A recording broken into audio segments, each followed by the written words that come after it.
Imagine waiting for a promise to come true. Not for a few days, not for a few years, but for 1,000 years. For centuries, the Jewish people had been living in the shadow of a broken kingdom. Their ancestors had been conquered, exiled, and oppressed. But they held onto a single burning hope, a prophecy. God had promised that a true king would come, a descendant of their greatest ruler, King David. This Messiah would crush their enemies, restore their nation, and set the world right. By the 1st century, the tension in Jerusalem was at a boiling point. The Roman Empire had an iron grip on the city. The people were desperate. They were watching the horizon. They were waiting for a warrior. But when the king finally arrived, he didn't come with an army. And the man who sat down to write his royal biography wasn't a scholar or a priest. He was a traitor. To understand the Gospel of Matthew, you have to understand Matthew himself. He was a Jewish man who collected taxes for the Roman Empire. In the eyes of his own people, he was the lowest of the low, a sellout who extorted his neighbors to line the pockets of their oppressors. He was banned from the synagogue. He was a social outcast. Yet one day, Jesus of Nazareth walked up to his tax booth and said 2 words, "Follow me." Matthew left everything. And years later, this despised tax collector took up his pen to write an account of Jesus' life. But he wasn't writing for the Romans. He was writing specifically for the very people who had rejected him, his fellow Jews. Matthew had one massive, overarching goal. He wanted to prove, beyond a shadow of a doubt, that Jesus was the long-awaited Messiah, the promised king. And to do that, he had to build a flawless legal and historical case. If you open the Gospel of Matthew, the very first thing you hit is a genealogy.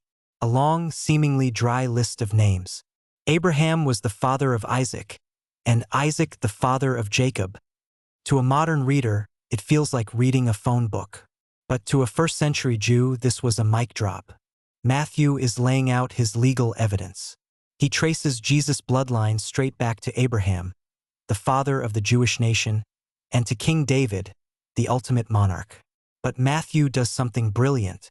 He organizes the genealogy into 3 sets of 14 generations. Why 14? In ancient Hebrew, letters also represented numbers. The numerical value of the name David adds up exactly to 14. Matthew is embedding a hidden code right in the opening lines. He is flashing a neon sign to his Jewish readers. This is the son of David. This is the rightful heir to the throne. Once Matthew establishes the royal bloodline, he begins connecting the dots.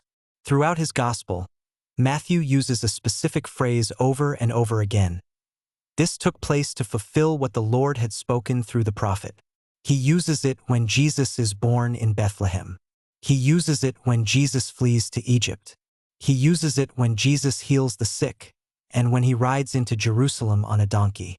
Matthew is acting like a master prosecutor in a courtroom. He is taking the ancient prophecies of the Old Testament, texts his audience had memorized since childhood, and laying them side by side with the life of Jesus. He is saying, look at the blueprint. Now look at the building. They match perfectly. Jesus isn't an accident. He is the climax of the entire Jewish story. But a king doesn't just have a bloodline. A king has authority. A king gives the law. For the Jewish people, the greatest figure in their history was Moses. Moses delivered them from slavery and gave them the law from Mount Sinai. Matthew deliberately presents Jesus as the new and greater Moses. He structures his entire gospel around 5 massive blocks of Jesus' teaching, perfectly mirroring the 5 books of Moses, the Torah. And the most famous of these is the Sermon on the Mount. Notice where it happens. Jesus goes up on a mountain, sits down, and delivers a new law. But he doesn't just repeat the old rules. He elevates them. He says, "You have heard that it was said, but I tell you." Jesus is claiming an authority that no human prophet ever had. He isn't just speaking for God. He is speaking as God. There's a phrase Matthew uses 32 times that you won't find anywhere else in the Bible: the kingdom of heaven. Out of reverence for God's name, Jewish people avoided saying it out loud. So Matthew uses heaven instead. But the kingdom Jesus brings is nothing like what the people expected. They wanted a military conqueror to crush Rome. Instead, Jesus says the kingdom belongs to the poor in spirit, the meek, and the peacemakers. He touches lepers. He eats with sinners. He welcomes the outcasts, people just like Matthew. This was an upside-down kingdom. A kingdom where the greatest is the servant of all, and where the king conquers his enemies not by shedding their blood, but by shedding his own. The climax of Matthew's gospel is the crucifixion. The promised king is rejected by his own people and executed by the Romans. Above his head, a sign mocks him. This is Jesus, the King of the Jews. But Matthew records a detail that changes everything. The moment Jesus dies, the massive veil in the Jewish temple, the curtain that separated the presence of God from the people, is torn in two, from top to bottom. The barrier is gone. The king has opened the way. Matthew's message is clear. Jesus didn't just come to save a political nation. He came to save the world. Matthew shows us the promised king. But what if you didn't care about ancient prophecies? What if you were a Roman, living in a world obsessed with power and action? In our next episode, we dive into the Gospel of Mark, a breathless, action-packed sprint that reveals Jesus as the ultimate suffering servant. Hit subscribe and turn on notifications so you don't miss it.